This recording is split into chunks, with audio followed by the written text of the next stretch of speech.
యాక్చువల్గా అంటే సినిమా ఇండస్ట్రీలో కొత్తగా వచ్చిన వాళ్ళు నిలదొక్కుకోవాలని ప్రయత్నించే వాళ్ళు ఆ ప్యాషన్ కానీ అది ఎక్కువగా చూపిస్తూ ఉంటారు.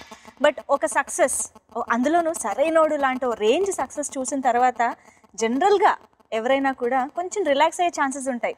ఓకే, ఇప్పుడు మనకి ఒక ఇది వచ్చేసింది కాబట్టి పర్వాలేదు, మనం కొంచెం లైట్గా హ్యాపీగా కూల్గా చేసుకోవచ్చు అన్న ఫీలింగ్ కూడా కొంతమందికి రావచ్చు. బట్ మీరు చాలా కాంట్రాస్ట్గా ఇంకా ఎక్కువ తపన ఇంకా ఎక్కువ ప్యాషన్ కనిపిస్తుంది ఇన్ ఎవ్రీ ఆస్పెక్ట్. ఇది ఎలా అంటే స్వతహాగా you are like that or what motivates you every time? జెన్యున్గా చెప్పాలంటే అండి, నాకు బేసిక్లీ సౌత్ ఇండియన్ సినిమా అంటే బాగా ఇష్టం. ఫస్ట్ ఆఫ్ ఆల్ మన సినిమాలు బాగుండాలి. అవతల వాళ్ళు చూసినా బయట వాళ్ళు చూసినా ఎవరు చూసినా ఒక చీప్నెస్ ఉండకూడదు. వీళ్ళు ఏం చేసినా అందంగా చేస్తారు. It's got nothing to do with the cost. But కొన్ని విషయాలు ఏంటంటే కాస్ట్తో కూడిన విషయం. నేను ఒక మంచి టెక్నీషియన్ తెచ్చుకోవాలంటే అది బడ్జెట్తో కూడిన విషయం. ఇప్పుడు సరైనోడు లాంటి సక్సెస్ వచ్చిన తర్వాత రిలాక్స్ అవ్వాలి కంట, సరైనోడు సక్సెస్ తర్వాత మార్కెట్ హ్యూజ్గా ఉంటుంది కాబట్టి మన స్పెండింగ్ పవర్ ఎక్కువ పెరుగుతుంది కాబట్టి దాంతో మన క్వాలిటీ బెటర్ చేసుకునే ఆపర్చునిటీ ఇది.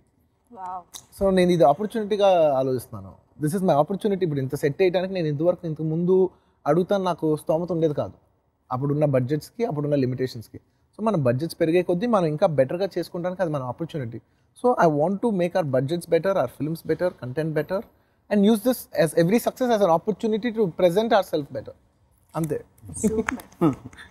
కానీ నిజంగా మీలాంటి హీరో ఉన్నప్పుడు డెఫినెట్గా టాలీవుడ్ ఇండస్ట్రీ ఎప్పుడు ఆ స్థాయిలో. నేను నాలాంటి హీరో కాదు, అందరూ బాగుంటారు. ఒక హీరో నేను ఒక్కనే హీరో అనే కాదు, ఎవ్రీబడి, ఒక డైరెక్టర్గా కానీ, ఒక సినిమాటోగ్రాఫర్స్ కానీ, ఒక పర్ఫార్మెన్స్ కానీ, అందరూ ఉంటేనే సినిమా ఒక ఇండస్ట్రీ. అది కేవలం నా ఒక్కడి వల్ల రాదు, అది అందరి వల్లే వస్తుంది.